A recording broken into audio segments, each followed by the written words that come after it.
Welcome back. Hopefully everyone is doing well. Today we're going to talk about our third and final pop art effect, which is the halftone pattern. So the halftone pattern is what you see here, where my face is made up of these little dots.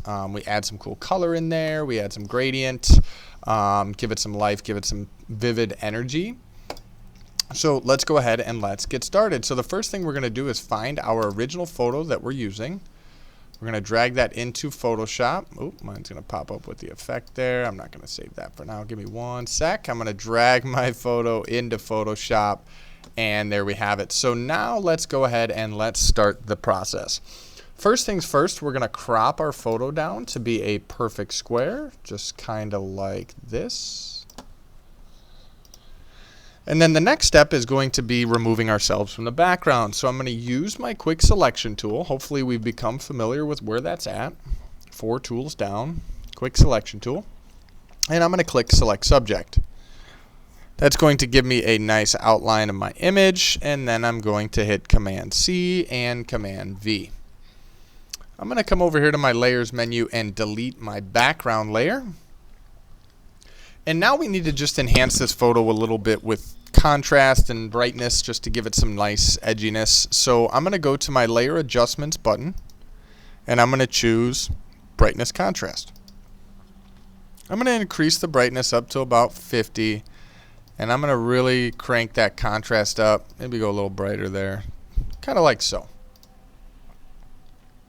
Just want some good edginess. Then I'm going to come in and I'm going to add a black and white layer adjustment. So I'm going to click black and white. Now lastly, I want to give this a little bit more energy. So we'll do some levels. We could do some levels now. So I'm going to go to levels. I'm going to increase my blacks. And I'm going to decrease my whites. Again, in this graph here on the right. Just like so. Looks good. Now I'm going to merge all of these layers together. So I'm going to click on the top one. I'm going to hold shift and I'm going to click on the bottom. That'll highlight all of my layers. I'm going to right click and I'm going to click merge layers. And there we go. Now we're going to make some, just going to duplicate this layer. So I'm going to click on that and I'm going to go up to layer, duplicate layer. And I'm going to title this one original.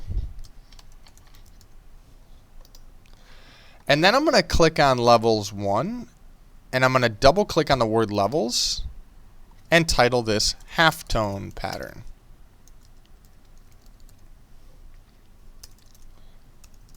Perfect.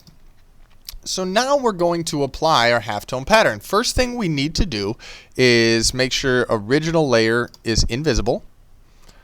And now I'm going to go up to filter, pixelate, color halftone. We're going to make the max radius 6 and that can be adjusted. Everything needs to be 45 for your channels. So all of those should say 45. Once you have that, you'll click OK. And we can see right now, if I zoom in, my halftone pattern is there. I kind of want that to be maybe a little bigger. So I'm going to hit Command Z. I'm going to go up to filter, pixelate, color halftone, and I'm going to try, instead of 6, I'm going to try 9. Click OK. There we go. That looks good. Now my halftone pattern is a little bit larger. Looks a little bit better. Now what we're going to do is we're going to turn our original layer on and make sure the original layer is active. And we're going to use some blend modes to give it some blending. So I'm going to go to normal. And I'm going to choose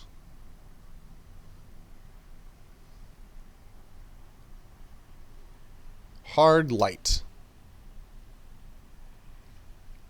Now that we have hard light, I'm going to come in and merge these two layers. I'm going to right click and go merge layers. And now I'm going to click on my layer adjustments panel and I'm going to choose levels. This is where I can maybe adjust my halftone pattern a little bit, give it some more edginess, make it look a little bit neater. But again, that's up to you if you want to do that. I don't think it's necessary. Now we're going to add a gradient map. So I'm going to go to my Layer Adjustments button, the black and white circle. I'm going to choose Gradient Map. I'm going to click on the gradient. I'm going to click on the black dot. And I'm going to choose a color. Now for the black, we need a dark color, right? So I'm going to choose like a dark, let's go dark blue. Choose like a navy. Good. And then for the whites, I'm going to choose maybe like a vivid orange. See what happens. Looks pretty good. I kind of like that. Could maybe go a little lighter. Maybe towards the yellow side. Click OK. Again, we can play with this, kind of move this to get some more contrast. Kind of like so. Play with the blending, where that blends at. Right, so we can play with some of those to get that a little bit more contrasty. Click OK. And now I am going to add a background color. So I'm going to go down to my original layer. I'm going to choose my Layer Adjustment black and white cookie, and I'm going to go to Solid Color. I'm going to choose a color here, and I'm going to move that below. Now, right now, the gradient map is affecting everything, so we need to clip the gradient to the original layer. So I'm going to click on Gradient Map. I'm going to right-click on Gradient Map and choose Create Clipping Mask, and that will clip it down. And there we have it. So now we have our first halftone pattern, which looks pretty cool. So now all I would do is go to File, Export, Quick Export as PNG, and I'm going to title this Warhol Halftone 1 and click Save. And now I'm going to change the colors for my next one. So I'm going to double click on the gradient layer here, and that'll allow me to go in and change my colors. So if I click on that dark color, I'm going to change that to maybe like a green, or like, let's try a red. And then I'm going to change the yellow to maybe like a teal color. Cool. And then I'm going to change the background maybe to like a green, could be kind of cool. Maybe like a navy. Again, up to you. Play with it however you want to get those colors. And then again, you'd go up to File, Export, and Quick Export as a PNG. We'll title this Warhol Halftone 2. And you'll be good to go. So once you finish, again, you'll do 3 different color schemes with those halftone effects, and then get those exported. Tomorrow, we'll compile all 9 of our effects together into one image and submit. All right, best of luck. Can't wait to see it.